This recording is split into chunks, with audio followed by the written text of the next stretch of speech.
സ്വകാര്യ ബഹിരാകാശ യാത്രാരംഗത്ത് ചരിത്രം കുറിക്കാൻ ലക്ഷ്യമിട്ടുള്ള ഇലോൺ മസ്കിന്റെ ബഹിരാകാശ കമ്പനിയായ സ്പേസ് എക്സിന്റെ പൊളാരിസ് ഡോൺ വിക്ഷേപിച്ചിരിക്കുകയാണ്. ഫ്ലോറിഡയിലെ കെന്നഡി ബഹിരാകാശ വിക്ഷേപണ കേന്ദ്രത്തിലെ ലോഞ്ച് കോംപ്ലക്സ് 39A-യിൽ നിന്ന് ഫാൽക്കൺ 9 റോക്കറ്റിൽ ചൊവ്വാഴ്ച ഇന്ത്യൻ സമയം പകൽ 2:50 വിക്ഷേപണം നടന്നത്. 1972 അവസാനിപ്പിച്ച നാസയുടെ അപ്പോളോ ദൗത്യത്തിന് ശേഷം ഭൂമിയിൽ നിന്ന് ഏറ്റവും അകലേക്കുള്ള ബഹിരാകാശ യാത്രയാണിത്. വ്യവസായി ജൊറഡ് ഐസക്മാന്റെ നേതൃത്വത്തിലുള്ള 4-അംഗ സംഘമാണ് പേടകത്തിലുള്ളത്. അദ്ദേഹം തന്നെയാണ് പദ്ധതിക്കുള്ള സഹായധനം നൽകുന്നതും.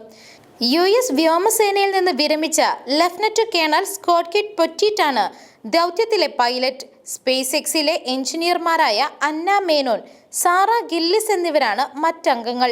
6 ദിവസം നീണ്ടു നിൽക്കുന്ന ദൗത്യത്തിന്റെ 3-ാം ദിനമായ വ്യാഴാഴ്ച ഐസക്മാനും സാറയുമാണ് ബഹിരാകാശത്ത് നടക്കുക.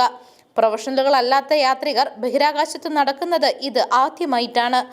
ഭൂമിയിൽ നിന്ന് 1367 കിലോമീറ്റർ അകലെ ദീർഘവൃത്താകൃതിയിലുള്ള ഉയർന്ന ഭ്രമണപഥത്തിലായിരിക്കും ക്രൂഡാഗണിന്റെ സഞ്ചാരം.